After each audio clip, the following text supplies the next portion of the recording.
All right, kids. Well, today I'm doing something a little bit differently. I'm going to be reading Number of the Stars.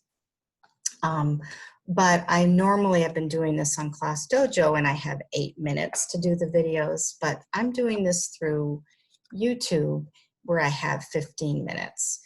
And anyway, I might get through more than one chapter. And actually, my husband will be happy about this, because every time I stop with this, because he's usually teaching in the other room and he's been listening as I've been doing this book, and he gets so mad at me, kind of, that I've been stopping after one chapter because he wants to know what's going on. So he might be happy today. Chapter 15. Well, if you remember the last time I read, Anne-Marie had come upon some soldiers and there was a mean dog. So here we go, chapter 15. My dogs smell meat. Anne-Marie's mind raced. She remembered what her mother had said. If anyone stopped you, you must pretend to be nothing more than a silly little girl. So this is a memory moment for us to remember what her mom was telling her. She stared at the soldiers. She remembered how she had stared at the others, frightened when they had stopped her on the street. Kirsty hadn't been frightened. Kirsty had been, well, nothing more than a silly little girl, angered because a soldier had touched her hair that afternoon. She had known nothing of danger, and the soldier had been amused by her. Anne-Marie willed herself with all her being to behave as Kirsty would. Good morning, she said carefully to the soldiers. They looked up and down in silence. Both dogs were tense and alert. The two soldiers who held their leashes wore thick gloves. What are you doing here? One of them asked. Anne-Marie held out her basket with a thick loaf of bread visible. My Uncle Heinrich forgot his lunch, and I'm taking it to him. He's a fisherman. The soldiers were looking around. Their eyes glanced behind her and scanned the bushes on either side. Are you alone? One asked. Anne-Marie nodded. Yes, she said. One of the dogs growled, but she noticed that both dogs were looking at the lunch basket. One soldier stepped forward. The other and the two holding the dogs remained where they were. You came out before daybreak just to bring lunch? Why doesn't your uncle eat fish? What would Kirsty reply? Anne-Marie tried to giggle the way her sister might. Uncle Heinrich doesn't even like fish, she said, laughing. He says he sees too much of it and smells too much of it. Anyway, he wouldn't eat it raw. She made a face. Well, I suppose he would if he was starving, but Uncle Heinrich always has bread and cheese for lunch. Keep chattering, she told herself, as Kirsty would. A silly little girl. I like fish, she went on. I like it the way my mother cooks it. Sometimes she rolls it in breadcrumbs, and boy, is she acting like a silly little girl. She's just, and very clever of her. The soldier reached forward and grabbed the crisp loaf of bread from the basket. He examined it carefully. Then he broke it in half and pulled the two halves apart with his fists. I think they're looking for something hidden. That would enrage Kirsty. She knew. Don't, she said angrily. That's Uncle Heinrich's bread. My mother baked it. The soldier ignored her. He tossed the two halves of the loaf to the ground, one half in front of each dog. They consumed it, each snapping at the bread and gulping it so that it was gone in an instant.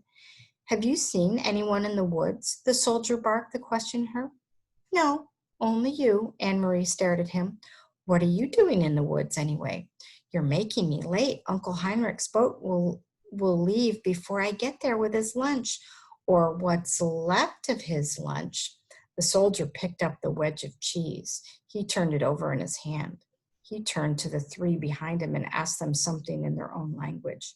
One of them answered, 9, and I know that means no in German. in a bored tone.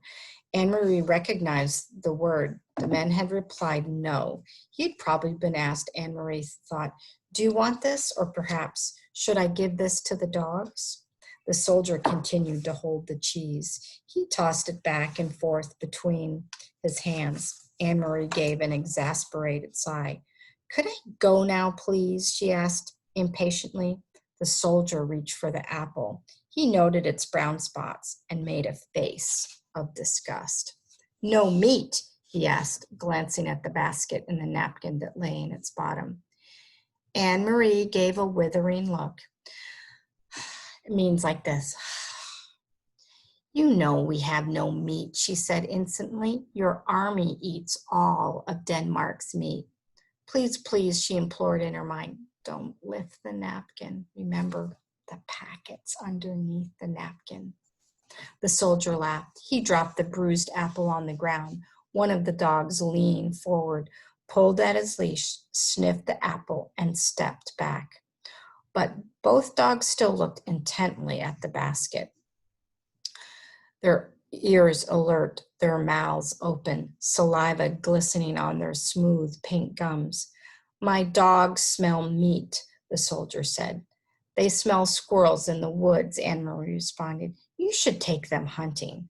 The soldier reached forward with the cheese in one hand as if he were going to return it to the basket, but he didn't. Instead, he pulled out the flowered cotton napkin. Anne-Marie froze. Your uncle has a pretty little lunch, the soldier said scornfully, crumpling the napkin around the cheese in his hand. Like a woman, he added with contempt. Then his eyes locked on the basket. He handed the cheese and napkin to the soldier beside him. What's this? There, in the bottom, he asked in a different, tenser voice. What would Kirsty do? Boy, tough question. Okay, I'm wondering if they just saw that packet.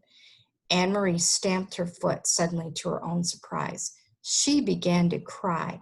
I don't know, she said, her voice choked.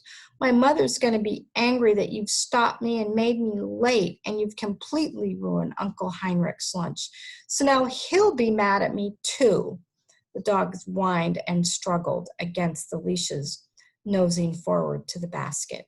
One of the other soldiers muttered something in German. The soldier took out the packet. Why was this so carefully hidden? He snapped. Anne-Marie wiped her eyes on the sleeve of her sweater. It wasn't hidden any more than the napkin was. I don't know what it is. Then she realized was true. She had no idea what was in this packet. The soldier tore the paper open. While below him on the ground, the dogs strained and snarled, pulling against their leashes. Their muscles were visible beneath the sleek, short-haired flesh.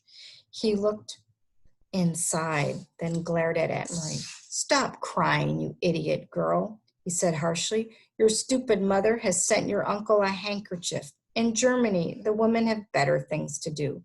They don't stay at home hemming handkerchiefs for their men. He gestured with the folded white cloth and gave a short, caustic laugh. At least she didn't stitch flowers on it. He flung it to the ground, still half wrapped in the paper beside the apple. Dogs lunged, sniffed at it eagerly, then subsided, disappointed again. Go on, the soldier said. He dropped the cheese and the napkin back into her basket. Go on to your uncle and tell him the German dogs enjoyed the bread. All of the soldiers pushed past her. One of them laughed, and they spoke to each other in their own language. In a moment, they had disappeared down the path in the direction from which Anne-Marie had just come. Quickly, she picked up the apple and opened the packet with the white handkerchief inside. She put them into the basket and ran around the bend toward the harbor, where the morning sky was now bright with early sun, and some of the boat engines were starting their strident din. The Ingeborg was still there by the dock, and Uncle Heinrich was there, his light hair windblown and bright as he knelt by the nets. Anne-Marie called to him and he came to the side, his face worried when he recognized her on the dock. She handed the basket across. Mama sent your lunch, she said, her voice quivering. But soldiers stopped me and they took the bread. She didn't dare to tell him more. Heinrich glanced quickly into the basket. She could see the look of relief on his face and knew that it was because he saw that the packet was there, even though it was torn open. Thank you, he said, and the relief was evident in his voice. Anne-Marie looked quickly around the familiar small boat. She could see down the passageway into the empty cabin. There was no sign of the Rosens or the others. Uncle Heinrich followed her eyes and her puzzled look. All is well, he said softly. Don't worry, everything is all right. I wasn't sure, he said, but now he eyed the basket in her hands. Because of you, Anne-Marie, everything is all right. You run home now and tell your mama not to worry. I will see you this evening. He grinned at her suddenly. They took my bread, eh? I hope they choke on it. And I will stop there. I think I will read one more chapter after this, though. But I know from looking at this, I have questions. What was in that packet? It was a handkerchief. Why would a handkerchief be in a packet? So my guess is that this question is going to be answered in the future. But again, a reader thinks about this. Why was there a handkerchief? It makes me want to read on. Okay, and I will stop there.